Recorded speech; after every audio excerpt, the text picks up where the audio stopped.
जय माता की। आप सभी का हमारे YouTube चैनल जय माता की एक प्रार्थना में हार्दिक अभिनंदन है। आज हम श्री विष्णु महापुराण कथा की जो कड़ी हमने शुरू की है, उस कड़ी के अंतर्गत 5वें स्कंद के 30वें और 31वें अध्याय को करेंगे। 30वें अध्याय में है पारिजात का हरण और 31वें अध्याय में है भगवान का द्वारकापुरी में लौटना और 16,100 कन्याओं से विवाह करना। आज हम इन सब के बारे में अपने इस वीडियो के माध्यम से जानेंगे। इससे पहले यदि आप हमारे चैनल पर अभी नए आए हैं तो कृपा करके चैनल को सब्सक्राइब कर लीजिए और घंटी जैसे दिखने वाले बटन को भी दबा लीजिए ताकि आने वाली नई वीडियो की नोटिफिकेशन आपको सबसे पहले और आसानी से मिल सके। तो शुरू करेंगे आज का 30वां अध्याय। अध्याय को शुरू करने से पहले प्रभु का सुमरन करेंगे।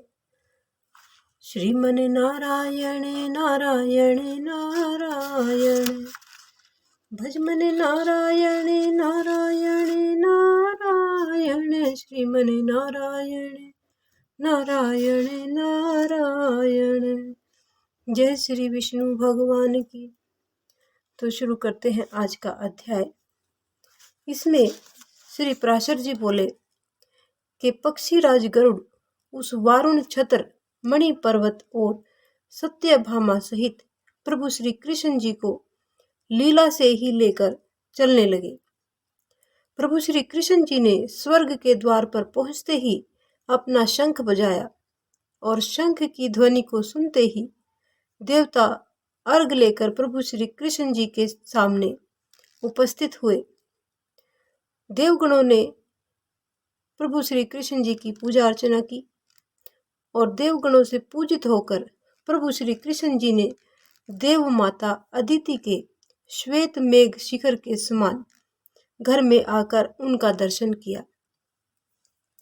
तब श्री कृष्ण जी ने देवराज के संग देव माता को हाथ जोड़कर प्रणाम करके उनके अत्युत्तम कुंडल देकर उन्हें नरकासुर के वध के बारे में सारा हालचाल बतलाया। फिर जगन माता अदिति ने प्रसन्नता पूर्वक तन्मय होकर जगतदाता प्रभु श्री कृष्ण जी की अव्यग्र भाव से वंदना की। अदिति बोली कि हे कमल नयन, हे भक्तों को अभय करने वाले, हे सनातन स्वरूप, हे सर्वात्मन, हे भूत स्वरूप, हे भूत भावन, आपको मेरा प्रणाम है। हे मन बुद्धि और इंद्रियों के रचयिता, हे गुण स्वरूप, हे त्रिगुणातीत, हे निर्द्वंद, हे अंतर्यामिन, आपको मेरा प्रणाम है। हे नाथ, आप श्वेत दीर्घ आदि समस्त कल्पनाओं से रहित है, जन्म आदि विकारों से अलग अलग हैं तथा स्वान आदि अस्वस्थात्र से परे हैं, आपको मेरा बारंबार प्रणाम है। हे अच्युता, संध्या रात्रि दिन भूमि आकाश वायु जल अग्नि मन बुद्धि और अहंकार ये समस्त आप ही हैं।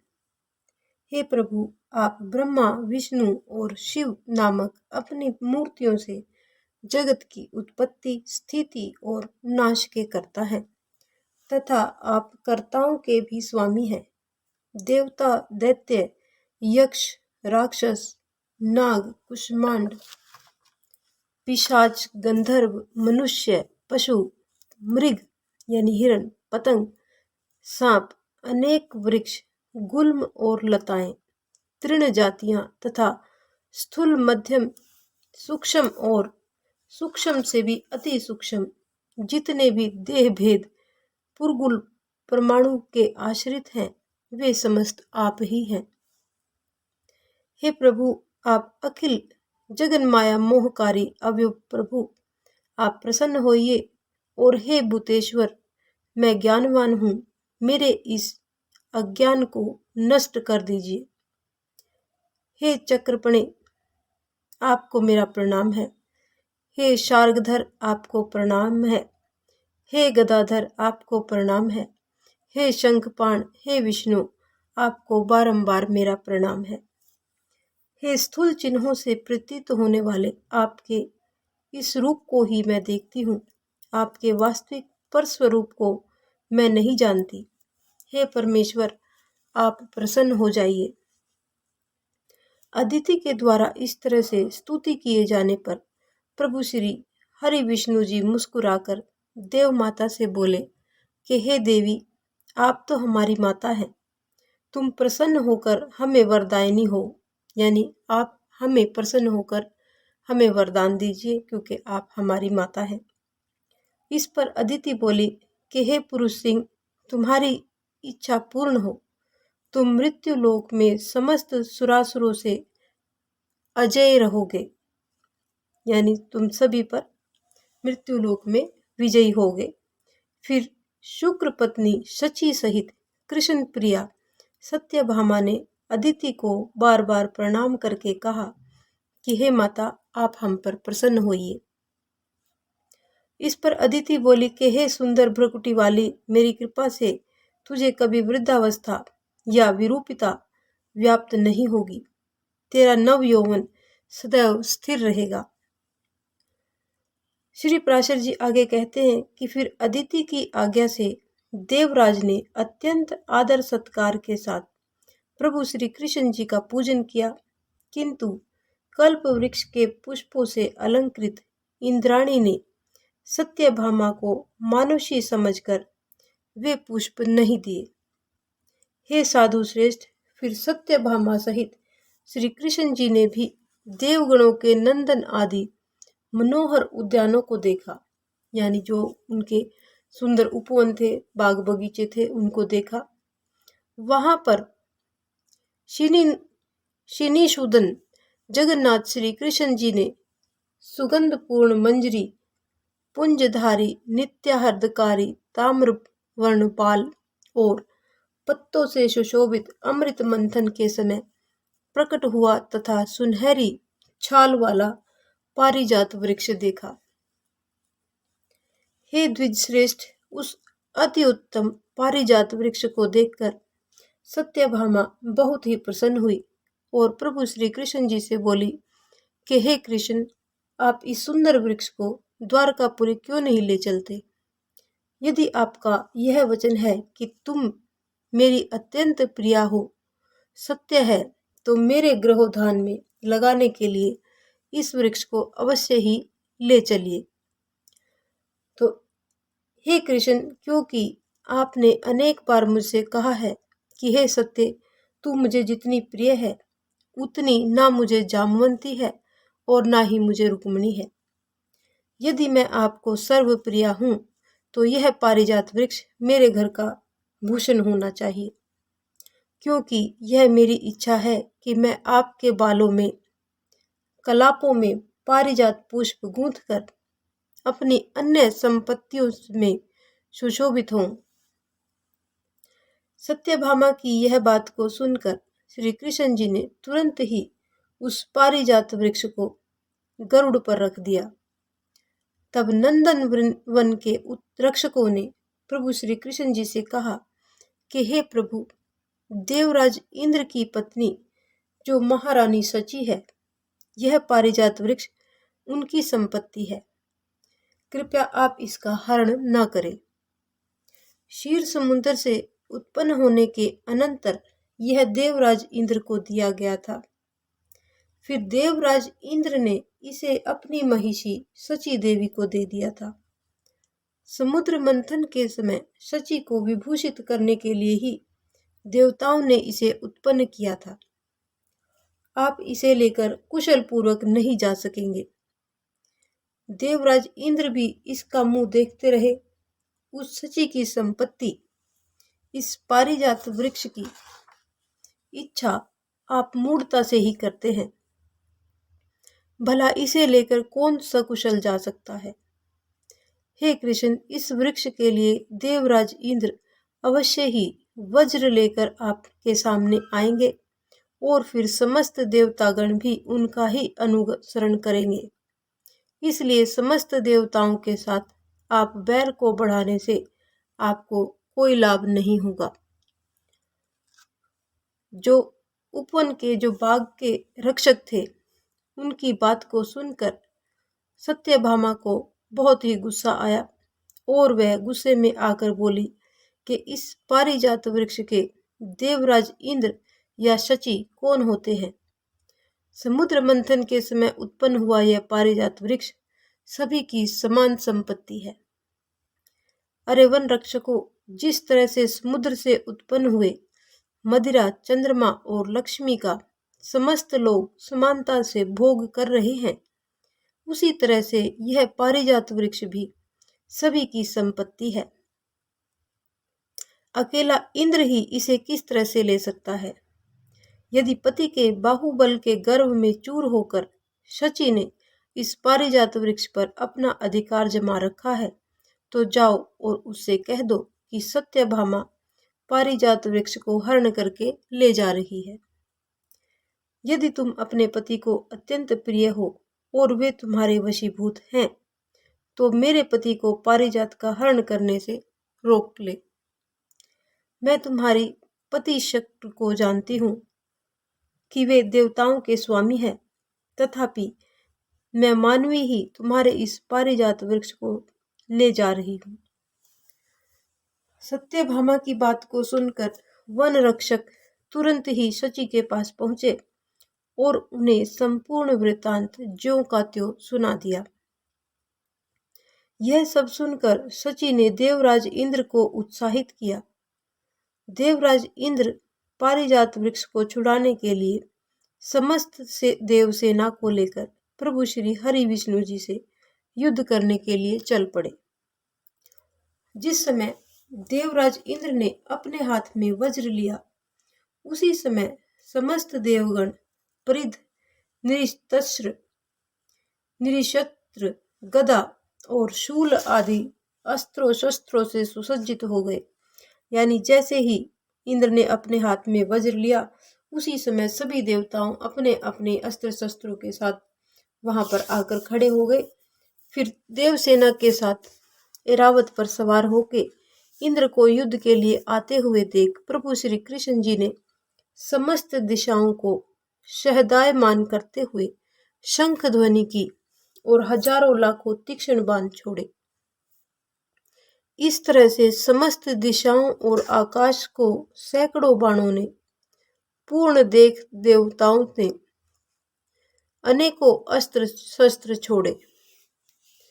त्रिलोक के स्वामी प्रभु श्री कृष्ण जी ने देवगणों के छोड़े हुए प्रत्येक अस्त्र शस्त्र अपनी लीला से ही टुकड़े टुकड़े कर दिए। सर्पाहारी गरुड़ ने जलाधिपति वरुण के पाश को खींचकर अपनी चोंच से सर्प के बच्चे के समान अनेक टुकड़े कर दिए। प्रभु श्री कृष्ण जी ने यम के फेंके हुए दंड को अपनी गदा से टुकड़े टुकड़े करके पृथ्वी पर गिरा दिया। प्रभु श्री कृष्ण जी ने कुबेर के विमान को अपने सुदर्शन चक्र से तोड़ डाला और सूर्य को अपनी तेजोमय दृष्टि से देखकर ही निस्तेज कर दिया। फिर प्रभु श्री कृष्ण जी ने बाणों की वर्षा करके अग्नि को शांत किया और वसुओं को दिशा विदिशाओं में भगा दिया तथा अपने चक्र से त्रिशूलों की नोक काटकर रुद्रगण को पृथ्वी पर गिरा दिया। प्रभु श्री कृष्ण जी के चलाए हुए उन बाणों को साध्यगण, विश्व देवगण, मरुदगण और गंधर्वगण सेमल की रुई के समान आकाश में लीन हो गए। प्रभु श्री कृष्ण जी के साथ गरुड़ जी भी अपनी चोंच, पंख और पंजों से देवों को खाते, मारते और फाड़ते हुए फिर रहे थे। यानी गरुड़ भी अपनी चोंच और पंखों के साथ देवताओं को नुकसान पहुंचा रहे थे। फिर जिस तरह से दो मेघ जल की धाराएं बरसाते हैं, उसी तरह से प्रभु श्री कृष्ण जी व देवराज इंद्र एक दूसरे पर बाणों की वर्षा करने लगे। उस युद्ध में गरुड़ जी ऐरावत के साथ और प्रभु श्री कृष्ण जी इंद्र तथा समस्त देवगणों के साथ लड़ रहे थे। समस्त बाणों के चूक जाने और शस्त्र अस्त्रों के कट जाने पर इंद्र ने शीघ्रता से वज्र और श्री कृष्ण जी ने सुदर्शन चक्र हाथ में ले लिया। उस समय समस्त त्रिलोक में इंद्र और श्री कृष्ण जी को क्रमशः वज्र और सुदर्शन चक्र लिए हुए देखकर चारों तरफ हाहाकार मच गया। प्रभु श्री कृष्ण जी ने देवराज इंद्र के छोड़े हुए वज्र को अपने हाथ से पकड़ लिया और देवराज इंद्र ने कहा कि रुको।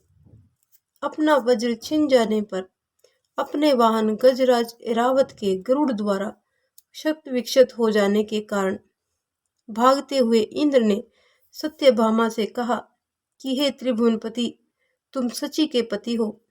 इस प्रकार युद्ध में पीठ दिखाकर भागना कायरता है।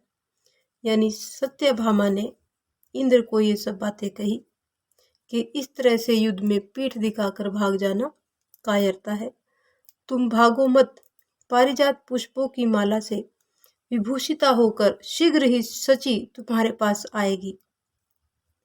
अब प्रेमवश अपने पास आई हुई सची को पूर्व की भांति यानी पहले की तरह से ही पारिजात पुष्प की माला से अलंकृत न देखकर तुम्हें देवराजत्व का क्या सुख होगा। हे शक्र, तुम अब कोई प्रयास मत करो। इस पारिजात वृक्ष को ले जाओ और इसे पाकर देवगण संताप रहित हो। अपने पति के बाहुबल से अत्यंत गर्विता शची ने अपने घर जाने पर भी मुझे सम्मान की दृष्टि से नहीं देखा था। स्त्री होने से मेरा चित्त भी यानी मेरा मन भी अधिक गंभीर नहीं है, इसलिए मैंने भी अपने पति का गौरव प्रकट करने के लिए ही तुमसे यह लड़ाई ठानी थी। मुझे दूसरे की संपत्ति इस पारिजात को ले जाने की क्या आवश्यकता है। इस पर आगे पराशर जी बोले कि हे मुनि श्रेष्ठ, सत्यभामा के इस तरह से कहने पर देवराज इंद्र वापस लौट आए और बोले कि हे क्रोधिते, मैं तुम्हारा सुहृद हूं, अतः मेरे लिए ऐसी वैमनस्य बढ़ाने वाली उक्तियों के विस्तार करने का कोई प्रयोजन नहीं है। जो समस्त जगत की उत्पत्ति, स्थिति और संहार करने वाले हैं, उन जगत रूप प्रभु से पारिजात होने में भी मुझे तनिक भी संकोच नहीं है। जिस आदि और मध्य रहित प्रभु से यह समस्त जगत उत्पन्न हुआ है, जिसमें वह स्थित है और फिर जिनमें लीन होकर यह अंत में नहीं रहेगा। हे देवी, संसार की उत्पत्ति, प्रलय और पालन के कारण उस परमात्मा से ही परास्त होने में मुझे कैसी लज्जा हो सकती है, जिसकी अत्यंत अल्प और सूक्ष्म मूर्ति को जो समस्त वेदों के ज्ञाता अन्य पुरुष भी नहीं जान पाते, तथा जिन्होंने जगत के कल्याण के लिए अपनी इच्छा से ही मनुष्य का रूप धारण किया है, उस अजन्मा, अकर्ता और नित्य ईश्वर को जीतने में कौन समर्थ है। यानी कोई भी उस प्रभु को जीत नहीं सकता। तो ये था हमारा आज का 30वां अध्याय, जो यहीं पर संपन्न होता है। अब हम जानेंगे 31वां अध्याय। 31वें अध्याय में श्री पराशर जी बोले कि हे मुनि श्रेष्ठ, देवराज इंद्र ने इस तरह से जब प्रभु की स्तुति की तो प्रभु श्री कृष्ण जी ने उन्हें इस प्रकार से कहा। भगवान श्री कृष्ण बोले कि हे जगतपते, आप देवराज इंद्र हैं और हम मरण धर्मा मनुष्य हैं। हमने जो भी अपराध किया है, कृपया आप उसे क्षमा करें। यह मैंने जो पारिजात वृक्ष लिया था, इसे इसके योग्य स्थान यानी नंदनवन में ले जाइए। हे शक्र, इसे तो मैंने सत्यभामा के कहने से लिया था, और आपने जो वज्र फेंका था उसे भी ले लीजिए, क्योंकि हे शक्र, शत्रुओं का नाश करने वाले यह शस्त्र आपका ही है। इस पर देवराज इंद्र बोले कि हे प्रभु, मैं मनुष्य हूँ, यह कहकर आप मुझे क्यों मोहित करते हैं। हे प्रभु, मैं तो आपके इस सगुण स्वरूप को ही जानता हूँ। हम आपके सूक्ष्म स्वरूप को जानने वाले नहीं हैं। हम तो सिर्फ इतना ही जानते हैं कि आप जगत कल्याण में तत्पर हैं और इस जगत के कांटों को निकालकर दूर कर रहे हैं। हे कृष्ण, इस पारिजात वृक्ष को आप द्वारकापुरी में ले जाइए। जिस समय आप मृत्यु लोक छोड़ देंगे उस समय यह भूरलोक में नहीं रहेगा। हे देव, हे जगन्नाथ, हे श्री कृष्ण, हे विष्णु, हे महाभाव, हे शंख चक्र गदा पाणे, मेरी इस घृष्टता को क्षमा करें। आगे श्री प्राशर जी बोले कि फिर प्रभु श्री कृष्ण जी देवराज इंद्र से यह कहकर कि तुम्हारी जैसी तुम्हारी इच्छा वैसा ही सही, सिद्ध गंधर्व और देवर्षि गणों से स्तुत होकर भूरलोक में चले गए। हे द्विज श्रेष्ठ, प्रभु श्री कृष्ण जी ने द्वारकापुरी के ऊपर पहुंचकर शंख बजाकर अपने आने की सूचना देकर समस्त द्वारकावासियों को आनंदित किया। फिर सत्यभामा सहित गरुड़ से उतरकर उस पारिजात वृक्ष को सत्यभामा के गृह उद्यान में लगा दिया, यानी जहां पर सत्यभामा का उद्यान था वहां पर उन्होंने उसको लगवा दिया, जिसके पास आते ही मनुष्यों को अपने पूर्व जन्म के स्मरण हो जाता है और जिसके पुष्पों से निकली हुई खुशबू से 3 योजन तक पृथ्वी सुगंधित रहती है। यादवों ने उस वृक्ष के समीप जाकर अपना मुख देखा तो उन्हें अपना शरीर अमानुष दिखाई दिया। फिर प्रभु श्री कृष्ण जी ने नरकासुर के सेवकों के द्वारा लाए हुए हाथी घोड़े आदि धन को अपने सभी बंधु और बांधुओं में बांट दिया और नरकासुर की वर्ण की हुई समस्त कन्याओं को स्वयं ले लिया और प्रभु श्री कृष्ण जी ने उनके साथ विवाह किया। हे महामुने, प्रभु श्री कृष्ण जी ने एक ही समय में अलग अलग भवनों में उन 16,100 स्त्रियों के साथ अलग अलग रूप बनाकर विधिवत पूर्वक धर्म पूर्वक पाणी ग्रहण यानी विवाह संस्कार को संपन्न किया। उस समय प्रत्येक कन्या भगवान श्री कृष्ण जी से मेरा ही पाणी ग्रहण किया है, इस तरह से उन्हें एक ही समझ रही थी, यानी प्रत्येक कन्या को ये लग रहा था कि प्रभु श्री कृष्ण के साथ मेरा ही विवाह हुआ है। हे मैत्रेय, प्रभु श्री कृष्ण जी की रात्रि में उन सभी के घरों में रहते थे। और इस प्रकार से ये हमारा आज का 31वां अध्याय यहीं पे संपन्न होता है। आज की हमारी कथा यहीं पर संपन्न होती है। यदि आपको हमारी ये कथा पसंद आए तो एक लाइक का बटन अवश्य दबाएं। इस प्रकार की और भी अन्य धार्मिक रोचक कथा कहानियों को जानने सुनने के लिए हमारे चैनल पर बने रहें और अपने मित्रों और प्रियजनों को आगे भी शेयर करते रहें। जय माता की।